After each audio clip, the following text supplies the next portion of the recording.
Welcome to Tech London, a show featuring interviews with London's top creative entrepreneurs, startups, investors, design agencies, internet marketers, and freelancers that make up the Tech London online community, which mostly lives on the Slack instant messaging platform.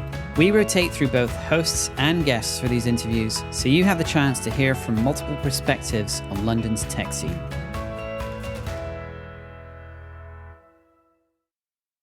Hello, folks. It's another Tech London podcast, and we're so in a hurry. We're going to get right into it. Danae, what do you do? What are you known for? What do you like to be known for? Blah, blah, blah. I'm the CEO of Valla. I'm probably known most for being that lady that people send their friends to when they have problems with their employer. And that's exactly what I want to be known for. I'm going to get an employer just so I can, send them to you. That doesn't work. So what caught my attention in your online TikToky thing was the case about remote work, because everyone's talking about remote work and, back to the office and all this kind of stuff. And that bit about employers have to consider a remote work proposal or flexible work proposal really, really got my attention. So can you explain the scenario? Absolutely. So this was a case I posted about on TikTok. It was in 2019, an employment tribunal decision. And it was a woman who had asked for flexible working using her right to request flexible working. And the employer said no. She brought a tribunal claim, and the tribunal found that the employer had actually broken the law in two different ways. The first way was that they had constructively dismissed her because she ended up resigning because it was impossible for her to kind of carry on. And the second way was that it was also indirect sex discrimination. So yeah, I can talk through. It's a really interesting case because typically because I get a lot of questions from people, especially on TikTok lives and things like that, saying, what can I do about my flexible working request being denied? And the thing that really frustrates me is you have the right to request flexible working, but you don't have the right to flexibly work, if that makes sense. Yeah. That's the little gray area, because if people listen to that and went like, oh, it's my human right to flexible work, it's the context of it is really important. Yeah, it's super frustrating because that right is relatively weak as well, because like the employer, I'm looking at the list of the reasons that the employer can say no. So they can say no because there's going to be extra costs that will damage the business. They can't reorganize the staff. They can't recruit people. It'll affect quality. They can't meet customer demand, lack of work, all that kind of stuff. And so typically I've kind of almost written this right off a little bit because it is so easy to say no. But then when I found this case, I was like, aha. So the thing is, even if the employer can say no for all those reasons, they have to actually take it seriously. It's similar to a redundancy process. You can't just make someone redundant fait accompli.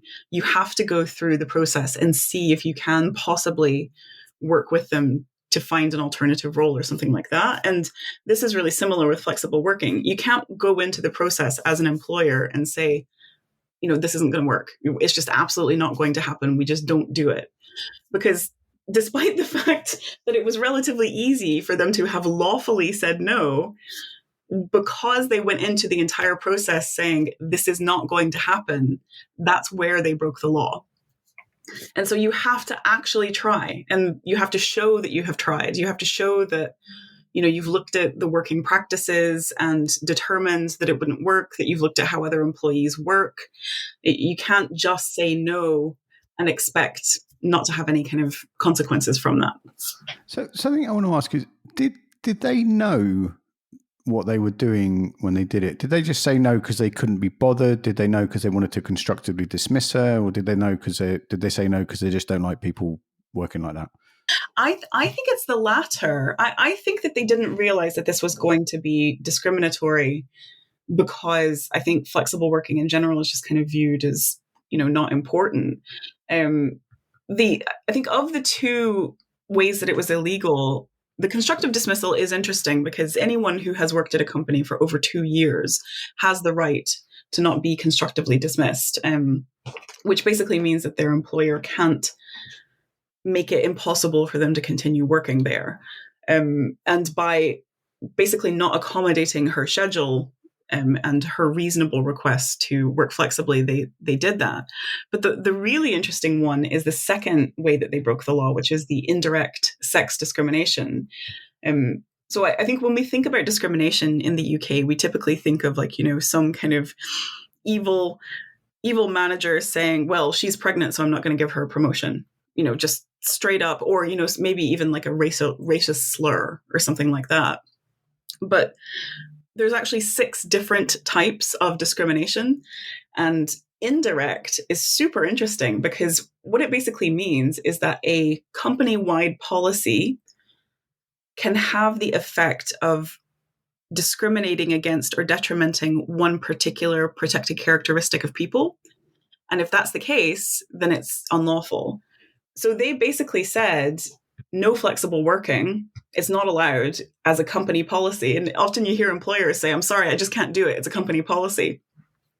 But the tribunal specifically says, because they said it's a company policy that you couldn't do flexible working, and because women are disproportionately affected by childcare responsibilities, then that was a discriminatory company-wide policy. I thought it would be something like that, because that when all the case for remote work and flexible working and stuff like that, like overwhelmingly the people I am connected to directly, like I love it because it means I don't have to organize my whole day around my children. Yeah. And I get to, there's a lot of, I'm sure you do too, there's a lot of people who, when they've, this is exactly what happens to me, because most of the time I am taking my son to school and picking him up. And part of that is because it just works better for my wife and, what she does in the day. And also our co-working space is right next door to the school. So it's like a no-brainer. But that 3 to 4 in the afternoon, I can never do anything because it's around childcare. And then, that is an consistently organizing factor. And in my case, it's a lovely organizing factor. But, that if I was in London, when we both lived in London, that was, a complete pain in the ass trying to race on the underground to get there in time. Yeah, absolutely.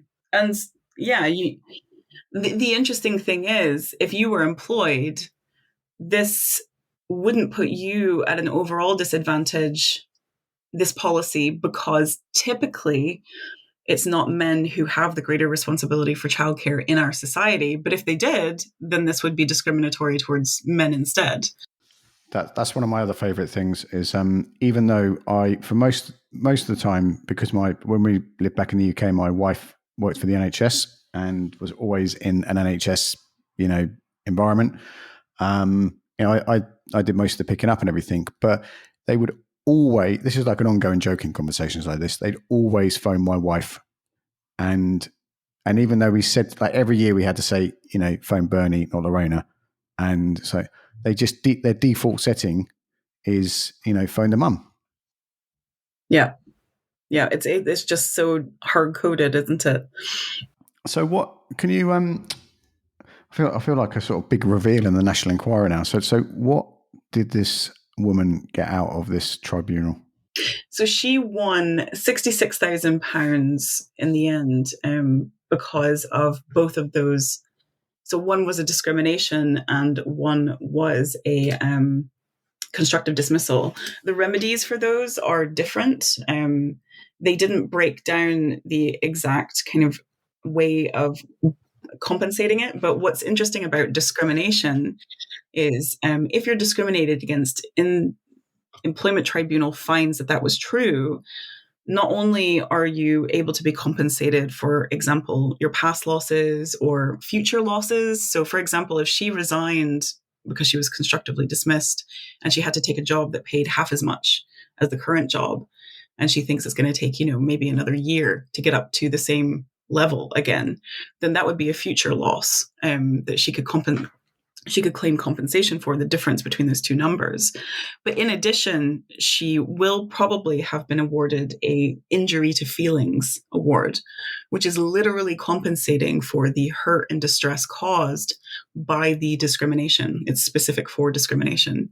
And those awards are technically uncapped, but typically go up to £45,000 plus interest. And sometimes, because these cases move through the system so slowly, that interest can be massive. So I'm expecting that's why it was £66,000. So it was like from 2019. So it was like 3 years worth of waiting. Well, in this particular case, I don't know when the incident started, but I'm assuming if it happened in 2019, if the award happened in 2019, she probably brought it to tribunal in like 2017 or 18. We're seeing cases, take that long at the moment. So her even before COVID, it was law to at least consider properly a flexible workspace case. I keep on saying space. Flexible working case.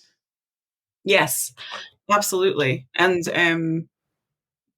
COVID hasn't really changed any. I'm not aware of any legislation that was updated during COVID. What you see a lot after COVID is contractual issues, breach of contract issues in particular, because some people who were hired in on remote only contracts after COVID kind of got started.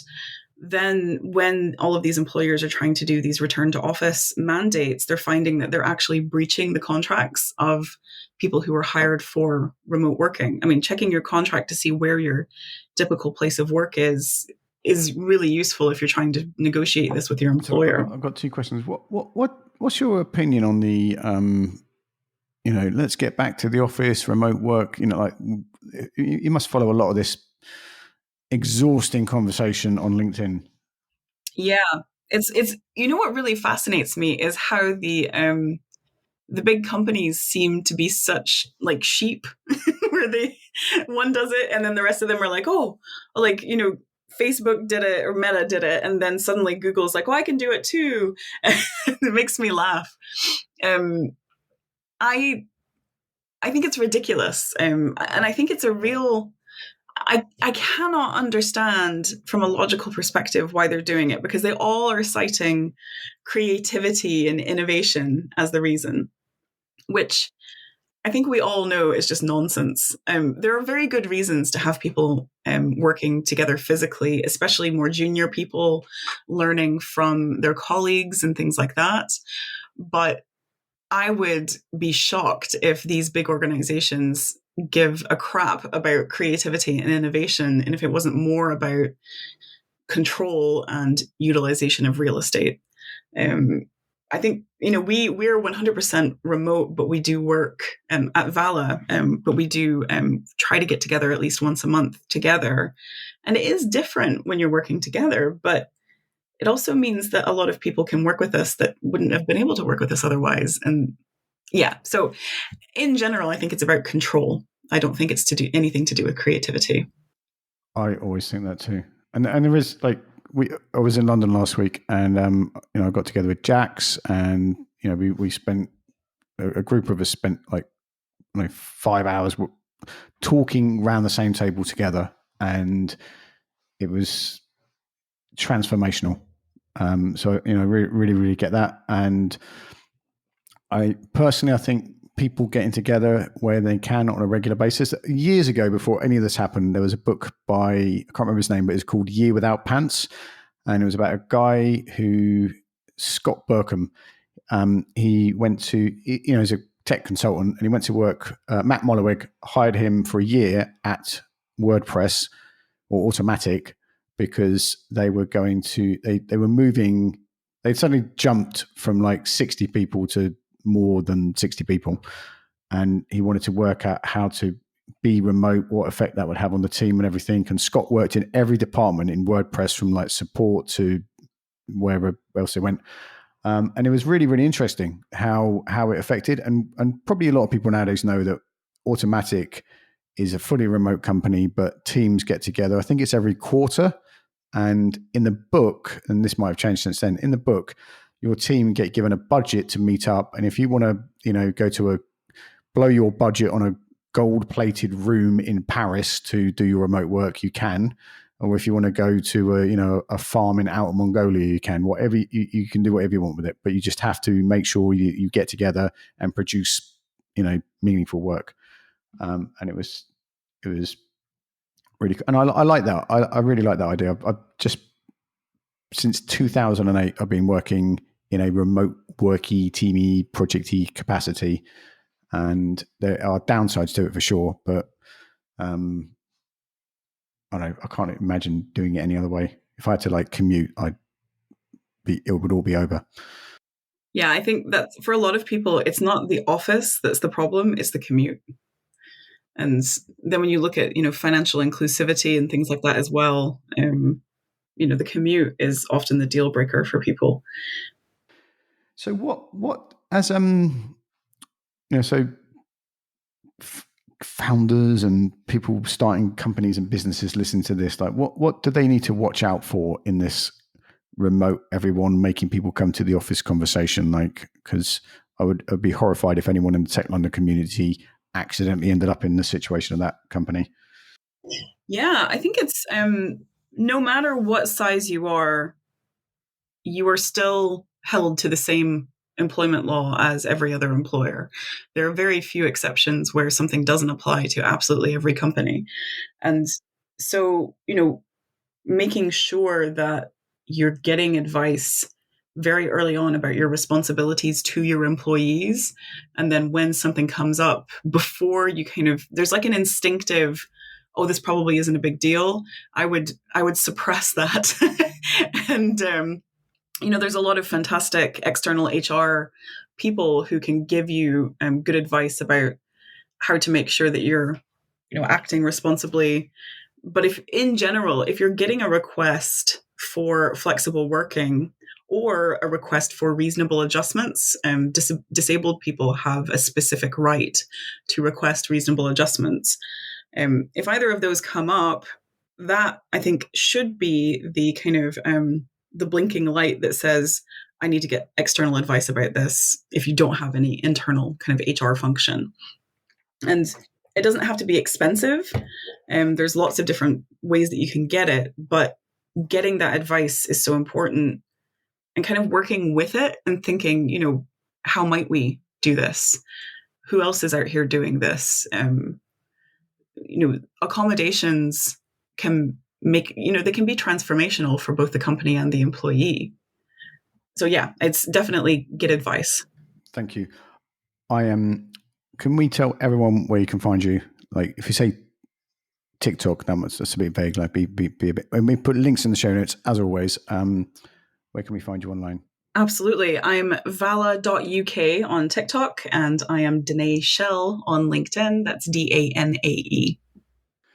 And can you explain a little bit about Valla and how that, I'm in awe of that story bit on the front page of your website. And I want to point out, this is not a sponsored post. I'm just thinking it's one of the most amazingly useful things on the face of the planet. Yeah, we help people at first document what's happening to them if something bad is happening at work, and then do something about it if they need to.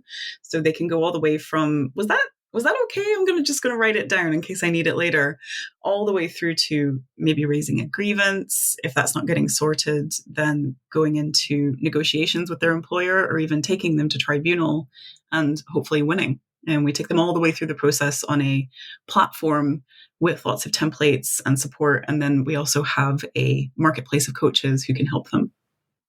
And that's, do you call it the story? The timeline, yeah. The timeline, because that when you have to go around and anything like that, and you have to explain the whole thing over and over and over and over again, most of your time is spent trying to work out what to say. And if you have it just once to say, here's what's happened, that's the value. Well, that's part of the value, isn't it? That was the very first feature that we built, and it was because often people are going through traumatic situations and they were literally having to re-traumatize themselves to get help. And so, yeah, that was why we built that feature first, so that they could put it there and then they could just share it and not have to go through the whole thing all over again. That's beautiful. Okay. I'm going to go to my next podcast, and I'm sure you've got were you skiing or lunch today? What's going on? Oh, I'm off to London this afternoon to go to London Tech Week. Yes. Okay. See you there, folks. Thanks very much for your time. And ladies and gentlemen, go to the techlondon.io,